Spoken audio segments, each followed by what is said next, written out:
जय Hind students, welcome to study for civil services. कैसे हैं आप सभी लोग? उम्मीद करता हूं सभी बहुत ही बढ़िया होंगे।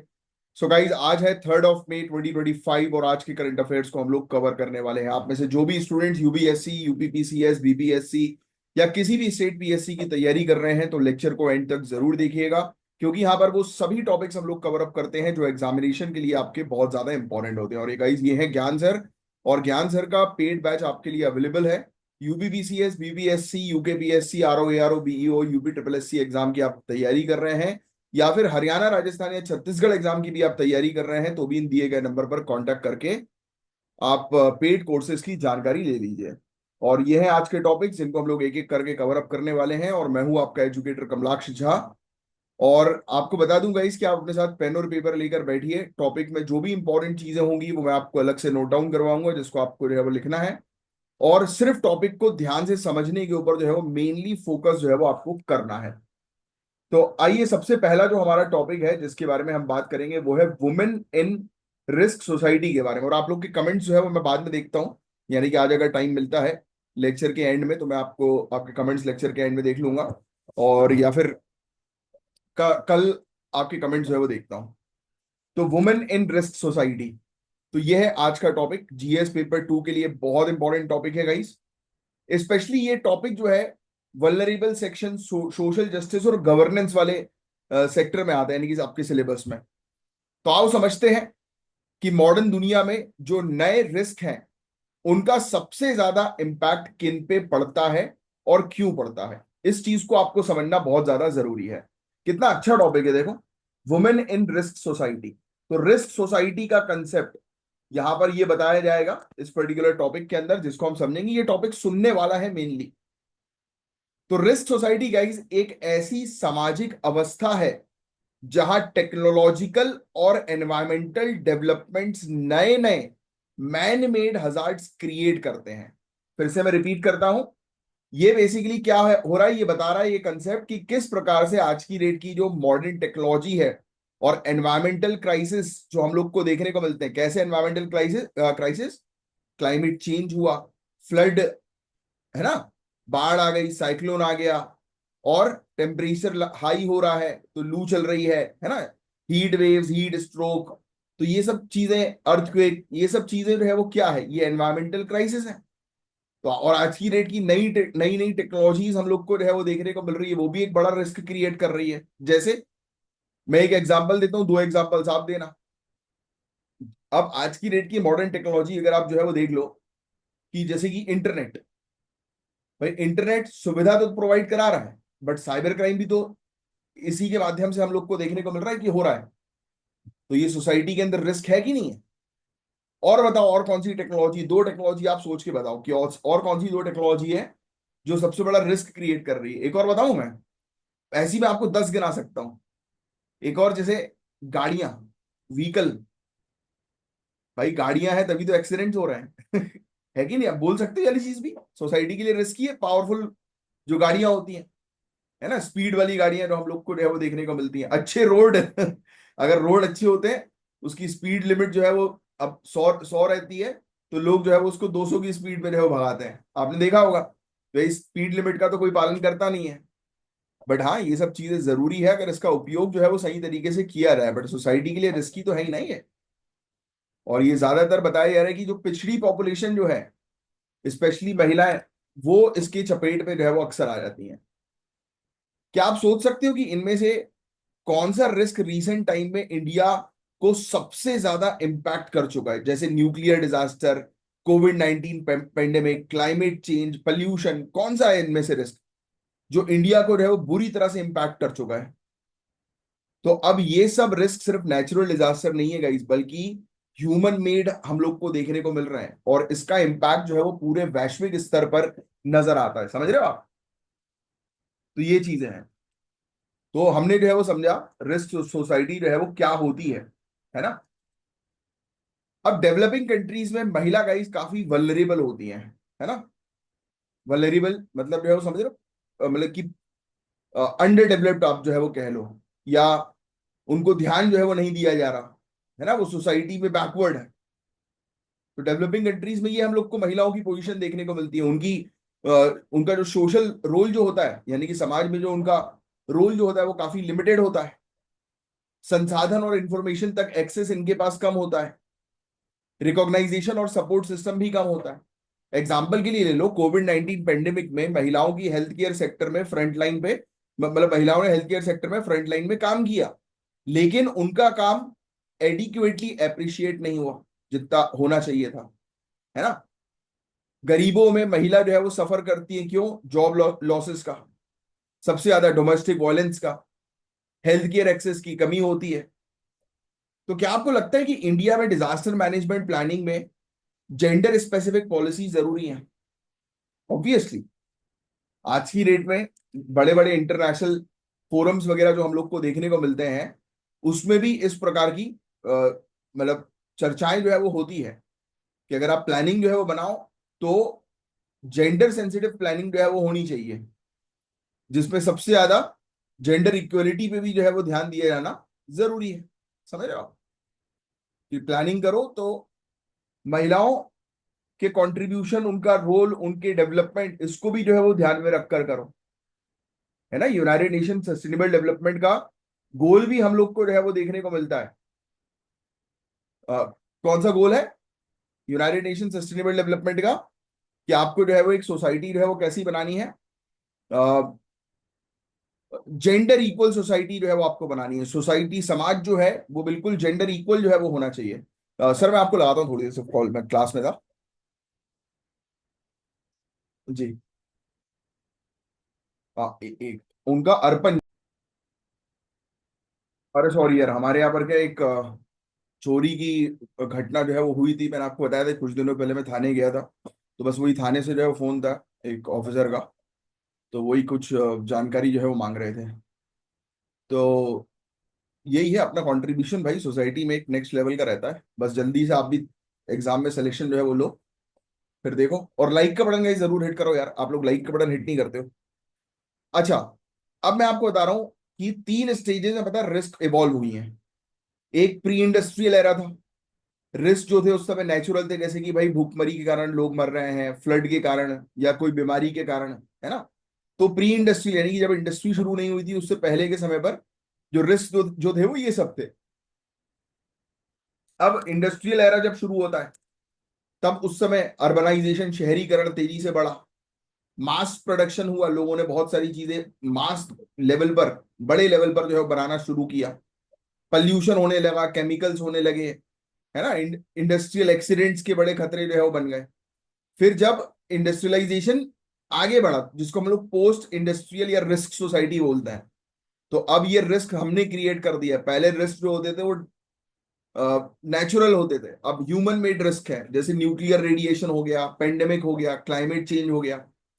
इनको कंट्रोल करना नामुमकिन है। मुश्किल क्या होता जा रहा है? नामुमकिन है भाई, इरिवर्सिबल क्लाइमेट चेंज का इफेक्ट है ये। काफी सारे आर्टिकल्स ने बता ही दिया है कि हम चाहे कुछ कर लें, इसके इफेक्ट जो हमने नुकसान जो किया उसको रिवर्स जो है वो नहीं कर पाएंगे भैया। तो दिस इज द इशू। तो गवर्नमेंट का फोकस अब प्रोडक्शन से हटके रिस्क कंट्रोल पे अब आ गया है। लेकिन सबसे ज्यादा बर्डन अभी भी महिलाएं हैं, पिछड़े वर्ग के जो है वो लोग हैं। तो ये चीजें हैं गाइस, इस प्रकार की चीज जो अक्सर एग्जामिनेशन में जो है वो पूछी जाती। देखो, नेचुरल रिस्क पहले होते थे, है ना। सुनामी हो गया, अर्थक्वेक हो गया, है ना, ड्रॉट, सूखा पड़ गया। अब ये मैन्युफैक्चर्ड रिस्क है, बताया जा रहा है। और देखो, ये सब इंसिडेंट, ये चाहो तो जो है वो लिख सकते हो, बाकी उतना कुछ खास इंपॉर्टेंट नहीं है। फिर महिला जो है उनके ऊपर सबसे ज्यादा जो है वो बर्डन रहता है, घर का काम भी, बाहर का भी। देखो, NFHS 5 सर्वे के अकॉर्डिंग एनीमिया 57% इंडियन महिलाओं को जो है वो अफेक्ट करता है, ये लिख लेना। और 25% मात्र मेन को। ये चीजें हैं, महिलाओं की रिस्पॉन्सिबिलिटी पोस्ट डिजास्टर रिकवरी में भी बहुत ज्यादा होती है, ख्याल रखने की, खाना प्रोवाइड कराने की, देखभाल सेवा जो है वो करने की। महिलाएं जो है वो ये सब चीजें करती हैं, बट उनको, उनके कंट्रीब्यूशन को जो है वो रिकॉग्नाइज नहीं किया जाता। फूड और वाटर शॉर्टेज के समय अभी अपना घर में ही देख लो ना।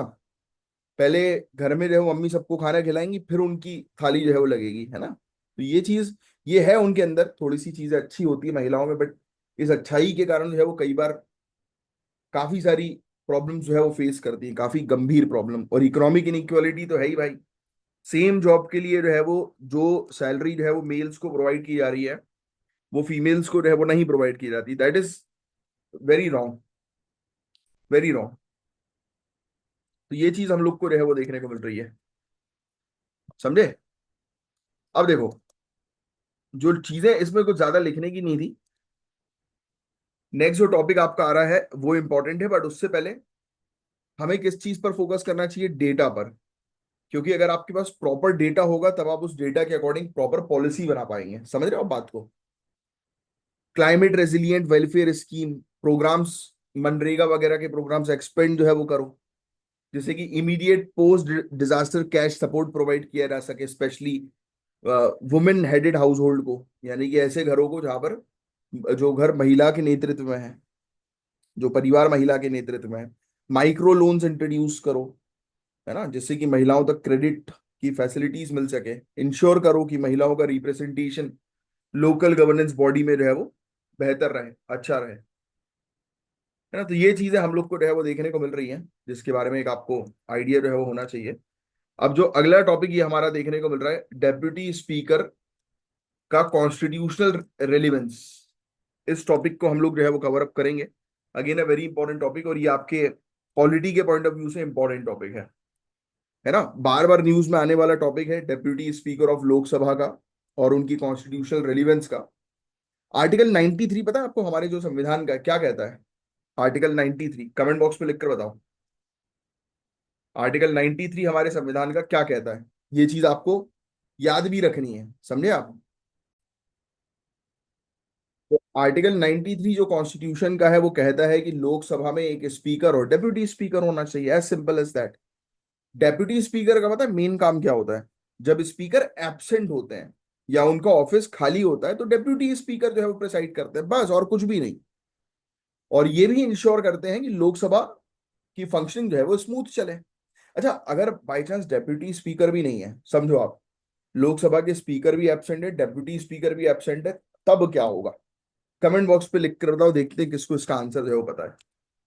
और कमेंट बॉक्स पे जरूर जो है वो लिखा करो, लाइक का बटन गाइस जरूर जो है वो हिट किया करो, शेयर जरूर करना है आपको अ, ये लेक्चर्स को हमारे। तो क्या आपको याद है कि पहली लोकसभा का डेप्यूटी स्पीकर जो है वो कौन था?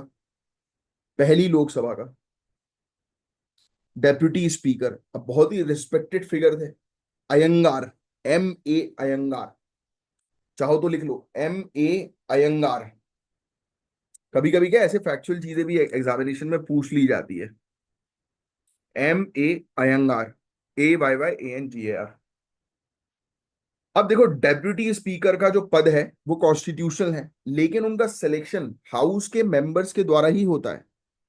कन्वेंशन ये है, कन्वेंशन समझते हो ना, कि जो प्रथा चलती आ रही है, कि ये है कि deputy speaker usually opposition party से होते हैं ताकि एक बैलेंस्ड कंडक्ट जो है वो हाउस का हो।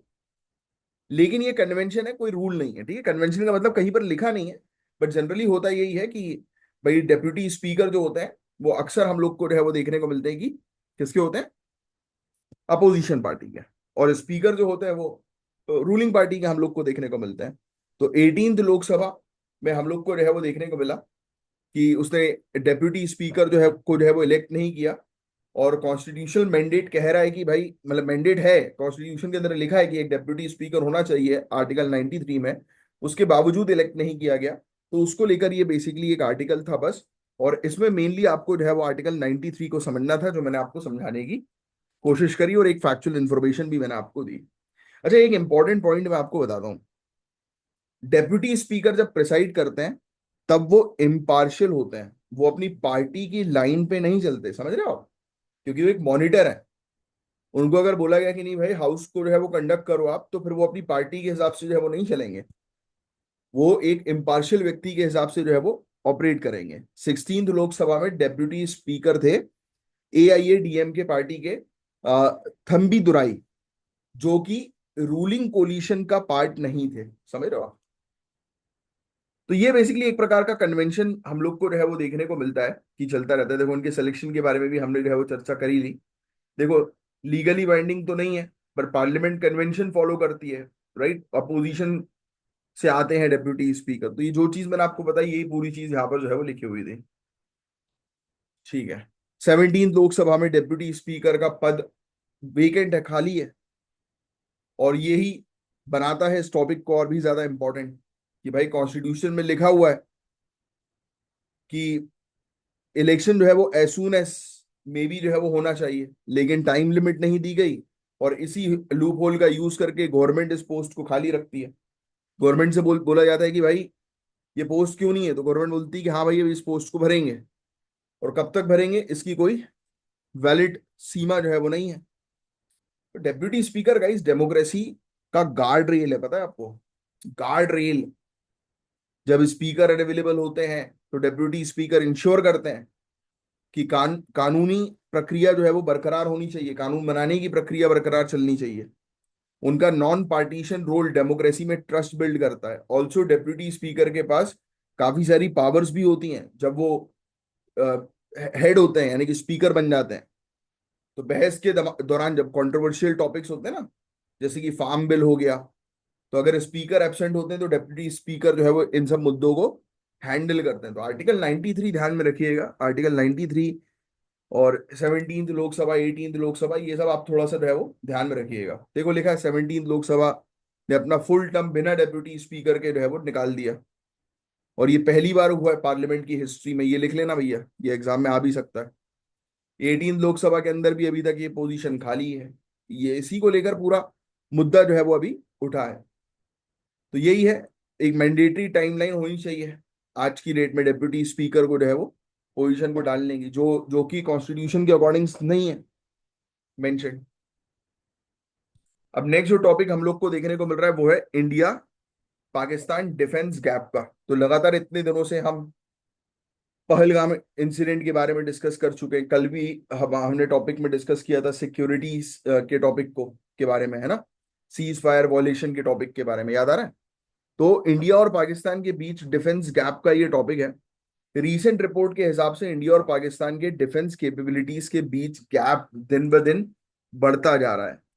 समझ रहे हो? पाकिस्तान की इकोनॉमिक क्राइसिस की वजह से उनका डिफेंस स्पेंडिंग कम हो गया है, वहीं इंडिया ने अपनी डिफेंस मॉडर्नाइजेशन पर फोकस बढ़ा दिया है, स्पेशली आफ्टर गलवान क्लैश।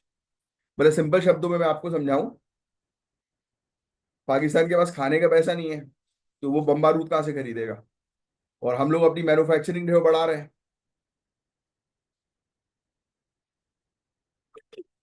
तो वो बात यहाँ पर कही गई है। आपके हिसाब से डिफेंस गैप से क्या शांति प्रमोट हो सकती है या इनसिक्योरिटी बढ़ती है? आपको क्या लगता है कि सही है कि ये सब वेपन्स वगैरह जो है वो त्याग देने चाहिए, छोड़ देने चाहिए? है सही नहीं है। इट इज वेरी इंपॉर्टेंट कि हम अपनी डिफेंस कैपेबिलिटीज को हमेशा बढ़ाते रहें, इंप्रूव करते रहें, मॉडर्नाइज करते रहें। तभी हम जो है वो वर्ल्ड में जो है वो आगे जाएंगे। क्योंकि क्या होता है कि सिर्फ हाथ जोड़ने वाले व्यक्ति आगे नहीं बढ़ता, हाथ तोड़ने तोड़ने वाला भी पावर जो है वो चाहिए होती है।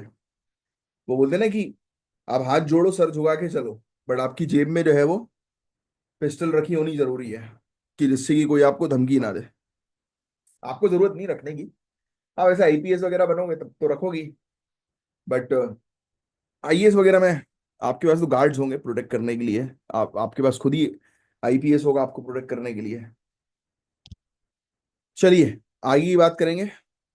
2024-25 के फिगर के हिसाब से इंडिया का defence budget approximately 6.21 lakh crore था, 75 बिलियन यूएस डॉलर के आसपास। पाकिस्तान का डिफेंस बजट तो भाई 7.5 बिलियन। समझ रहे हो आप?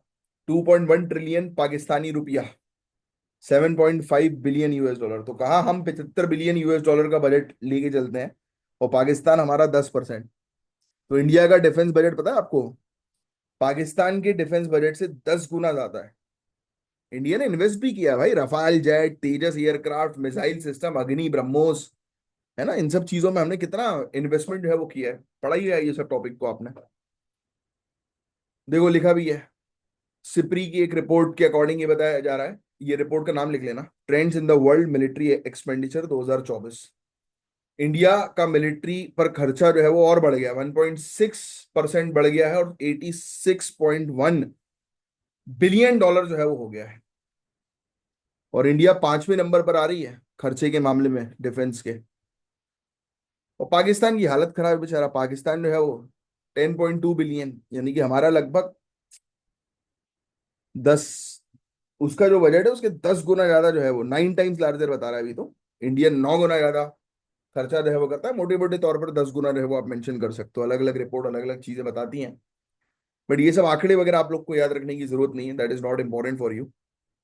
इंडिया तो आज की डेट में आत्मनिर्भरता पर जो है वो मेनली फोकस जो है वो रखा हुआ है, सेल्फ रिलायंस के ऊपर फोकस रखा हुआ है।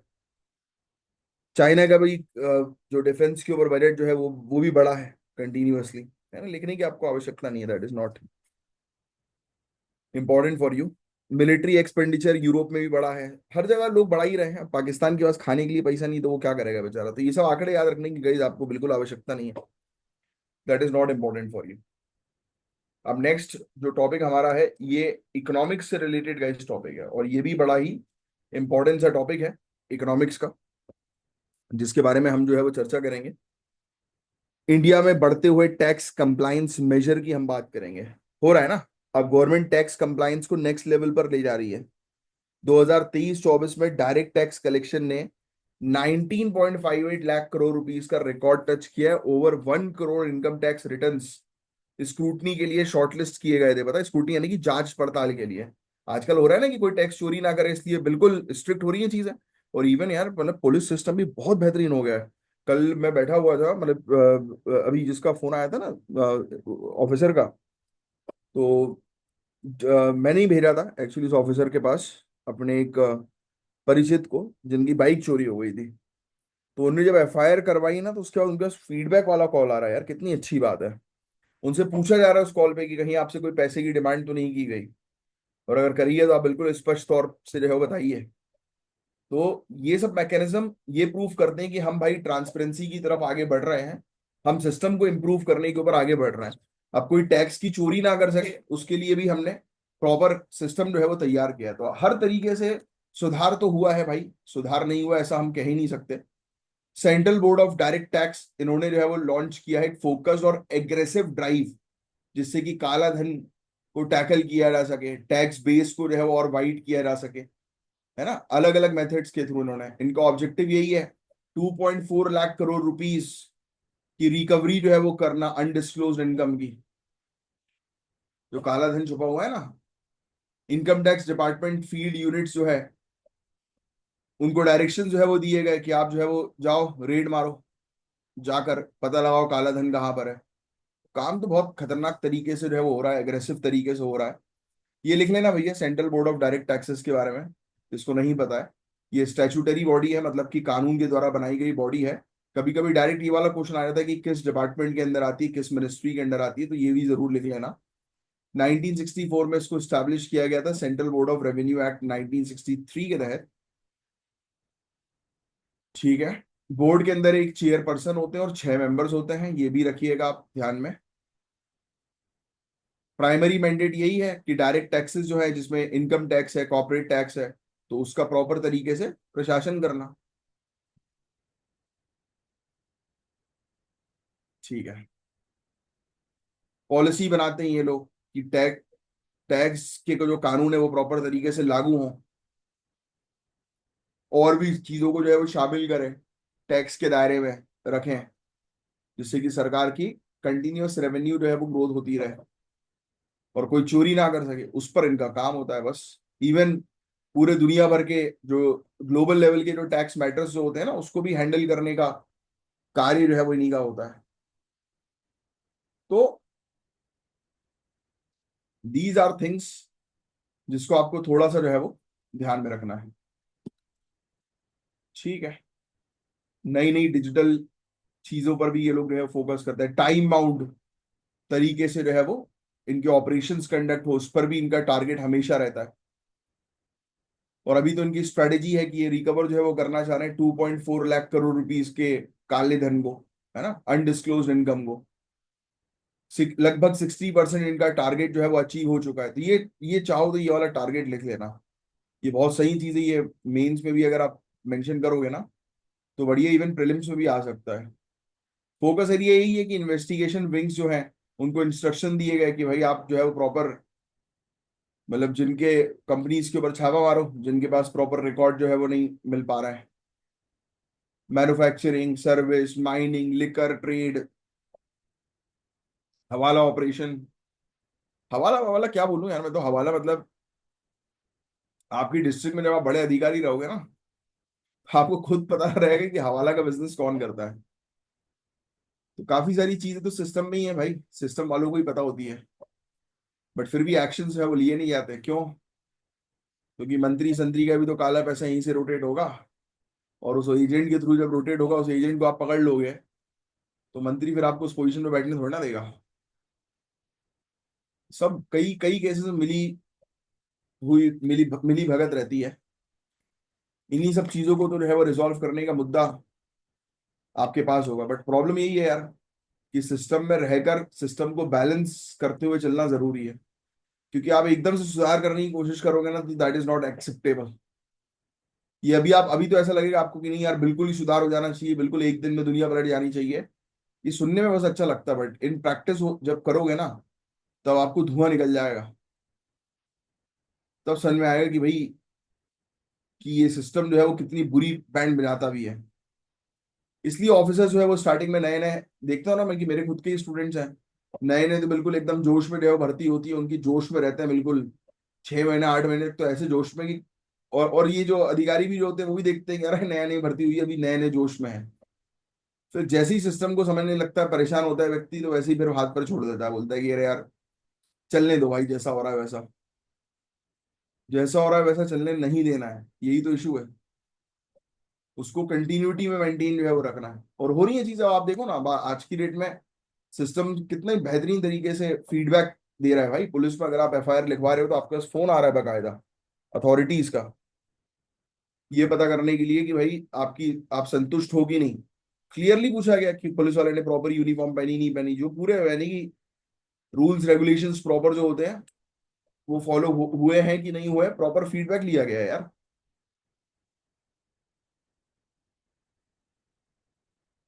डायरेक्ट टैक्स का कलेक्शन 17% बढ़ा है प्रीवियस ईयर से। तो ये बस आपको पता होना चाहिए, इंडिया अपने टैक्स परफॉर्मेंस में ठीक ठाक इंप्रूवमेंट कर रहा है। ये आंकड़े वगैरह is not important for you. ठीक है, बस दैट्स इट, इस टॉपिक में और कुछ नहीं था। हाँ भाई, अब ये वाला जो टॉपिक है, ये भी बहुत इंपॉर्टेंट टॉपिक है, लिख लो। ये टॉपिक लिखो, एम फॉर, फोर नेचर, ठीक है? एम फॉर नेचर, फॉर नहीं है, फोर है, फोर न्यूमेरिकल। ये फोकस करता है नेचर को रीस्टोर करने के ऊपर, नाम से मेरा एम फॉर नेचर। हमारा जो नेचर है, हमारा जो पर्यावरण है, आसपास जो एनवायरमेंट है, उसको प्रोटेक्ट करना है। जो चीज हमने खराब कर दी उसको ठीक करना है ना? तो ये चीज हम लोग को देखने को मिल रही है। तो रिसेंटली गाइस, नीति आयोग ने एक नई स्कीम लॉन्च करी है। ये स्कीम जो है वो नीति आयोग की है, लिख लीजिएगा, M for nature. M for nature, Earth Day 2025 में फूड एंड एग्रीकल्चर ऑर्गेनाइजेशन ने M for nature initiative launch किया। प्लस नीति आयोग भी है इसमें इन्वॉल्व, हमारी एम फॉर नेचर में। ये देखो यहाँ पर देखेगा आपको। अच्छा, नीति आयोग का नहीं मेंशन किया इन लोगों ने। एक आर्टिकल में नीति आयोग को पढ़ा तो था मैंने। चलो एनीवेज, अभी के लिए तो सिर्फ इतना लिखो, अर्थ डे 2025 को फूड एंड एग्रीकल्चर ऑर्गेनाइजेशन ने लॉन्च किया एम फॉर नेचर, रोम में। और इसको जो है वो सपोर्ट जो है वो किया गया GBP 7 बिलियन फंडिंग का, यूनाइटेड किंगडम से, पाउंड 7 मिलियन पाउंड्स की फंडिंग। ग्रेट ब्रिटेन पाउंड बोलते हैं ना, GBP, पता है ना आप सभी लोगों को। इनिशिएटिव का मेन ऑब्जेक्टिव यही है कि इंप्रूव करना, मॉनिटर करना, मतलब मॉनिटरिंग को इंप्रूव करना। Kunming Montreal global biodiversity framework बहुत इंपॉर्टेंट है। ये टास्क है आपका आज का, आपको इस पर्टिकुलर फ्रेमवर्क के बारे में पढ़ना है, जो आपको GS पेपर 3 में पढ़ाया जाता है। और मैंने आपको ऑलरेडी कहा है गाइस, कि जनरल स्टडीज पर कमांड रखना आपको बहुत ज्यादा जरूरी है। और उसके लिए आप दिए गए नंबर पर कांटेक्ट करिए, हमारे पेड कोर्सेज को जो है वो ज्वाइन करिए। प्रॉपर तैयारी जो है वो करवाई जाती है। ये जो Kunming Montreal global biodiversity framework है, इंपॉर्टेंट है ये जीएस के पॉइंट ऑफ व्यू से। ठीक है। ये भी देखो, next next target, next task आपका कन्वेंशन ऑन बायोलॉजिकल डाइवर्सिटी, ये पढ़ना है आपको। यानी कि ये लोग ट्रैक करते हैं। अब ये जो इनिशिएटिव जो आया है एम फॉर नेचर, ये ट्रैक करेगा कि भाई सब चीजें, सब जो पॉलिसीज बनाई है हमने इंटरनेशनल लेवल पर, उसके अकॉर्डिंग चीजें पूरी प्रॉपर चल रही है कि नहीं चल रही है। समझ रहे हो? तो ये उनकी ट्रैकिंग होगी। एम फॉर नेचर का मतलब है accelerating innovative monitoring for nature restoration. ये भी लिख लेना। नेचर को रिस्टोर करना है, ग्लोबल प्रोग्राम है कि ट्रैक करें, रिपोर्ट करें, और जो इकोसिस्टम हमने खराब कर दिया उसको दोबारा से सुधारें। गोल्स मैंने आपको ऑलरेडी बता दिए। Kunming Montreal global biodiversity framework, at least 30% जो इकोसिस्टम हमने खराब कर दिया उसको 2030 तक जो है वो सही करना है। ठीक है। टेक्नोलॉजी का इस्तेमाल किया जाएगा मॉनिटर करने में, लोगों को शामिल किया जाएगा, स्पेशलाइज्ड ई लर्निंग करिकुलम है, forest monitoring for climate action है। 15,700 लर्नर्स जो है वो ऑनलाइन इसमें जुड़े जुड़े हैं। ठीक है। और कुछ नहीं है इसके अंदर। एम फॉर नेचर वाले में प्रेजेंट चैलेंजेस आपको ऑलरेडी पता है, काफी सारी कंट्रीज के पास प्रॉपर इंफ्रास्ट्रक्चर ही नहीं है, टेक्नोलॉजी ही नहीं है। ठीक है। अब ये लिख लो, बायो इनपुट रिसोर्स सेंटर, ये भी बड़ा इंपॉर्टेंट है। बायो इनपुट रिसोर्स सेंटर्स ये स्टैब्लिश किया गया है national mission on natural farming के तहत। लिख लेना। ये लोकल एंटरप्राइज हैं, यानी कि छोटी छोटी कंपनीज लोकल, जो प्रोड्यूस करेंगी, प्रोवाइड कराएंगी बायो फर्टिलाइजर्स को, बायो पेस्टिसाइड्स को, और किसानों तक पहुंचाएंगी ऑर्गेनिक इनपुट्स। तो ये क्या है, सिंपल शब्दों में बायो इनपुट रिसोर्स सेंटर केंद्र हैं ये। सेंटर मतलब केंद्र, छोटे छोटे ऑफिस, जहां पर बायो फर्टिलाइजर, ऑर्गेनिक जो वो चीजें हैं, वो किसानों के लिए जो है वो इनपुट, ऑर्गेनिक इनपुट जो खेत में डलेगा, वो प्रोड्यूस की जाएंगी, मैन्युफैक्चर की जाएंगी। फार्मर्स को जो है वो ट्रेन भी किया जाएगा कि नेचुरल फार्मिंग की प्रैक्टिस सही तरीके से फार्मर्स कर सके। लिख लेना, ये तीनों पॉइंट इंपॉर्टेंट है आपके लिए। ये ड्राफ्ट वाली जो चीज होती है ना गाइस, ये इंपॉर्टेंट नहीं होती, क्योंकि ड्राफ्ट से रिलेटेड क्वेश्चंस पूछे नहीं जाते एग्जामिनेशन में। मसौदा होता है ना वो, क्योंकि वो फाइनलाइज नहीं हुआ है। तो ग्रीन हाउस ये लिखना नहीं बस अभी आप, क्योंकि ये ड्राफ्ट है, जब ये फाइनल हो जाएगा तब हम इसके बारे में बात करेंगे। Green house gas emission intensity target rules 2025 है ये, जिसका ऑब्जेक्टिव यही है कि हमें ऑब्वियसली बात है ग्रीन हाउस गैस को जो है वो रिड्यूस करना है 45% तक 2030 तक। जीडीपी का 45%, यानी कि जीडीपी, समझ रहे हो आप, यानी कि हमारी कंट्री के अंदर जो भी प्रोडक्शन हो, तो जितना ग्रीन हाउस गैस एमिट हो रहा है वो कम हो, जीडीपी का 45% तक जो है वो कम रिडक्शन हम लोग को जो है वो देखने को मिले, कंपेयर टू 2005 लेवल। बस यही चीज है। बाकी कार्बन क्रेडिट ट्रेडिंग स्कीम के बारे में पहले भी आप लोग को जो है वो पढ़ा ही चुका हूँ। ये ड्राफ्ट नहीं आएगा, इस ड्राफ्ट से ये वाला क्वेश्चन मत करना, क्योंकि ड्राफ्ट से रिलेटेड क्वेश्चंस नहीं आते, क्योंकि वो जब तक चीजें फाइनलाइज नहीं हो जाती तब तक आपसे पूछी नहीं जाती हैं। अब थोड़ा सा मैं आप लोग के कमेंट्स जो है वो देख लेता हूँ, 2-4 मिनट बचा है अपने पास, फिर अपन जो है वो डिस्कस जो है वो करेंगे। डिस्कस मतलब साइन ऑफ करेंगे। एक सेकंड, मैं देख लेता हूँ। ठीक है भैया, कमेंट्स अपन ट्राई करेंगे कि लास्ट में ही रखा करें आपसे आपके। 200 नॉटिकल माइल्स, हाँ, वो मैंने क्वेश्चन जो है वो आपसे पूछा था। एक्सक्लूसिव इकोनॉमिक जोन, पायल भारती वेरी गुड, शगुन सिंह बहुत बढ़िया, आयुष गुप्ता बहुत, मतलब रेगुलरिटी आपकी देखकर मजा आ जाती है। ठीक है। श्रेया तिवारी तिवारी वेरी गुड, बहुत बढ़िया।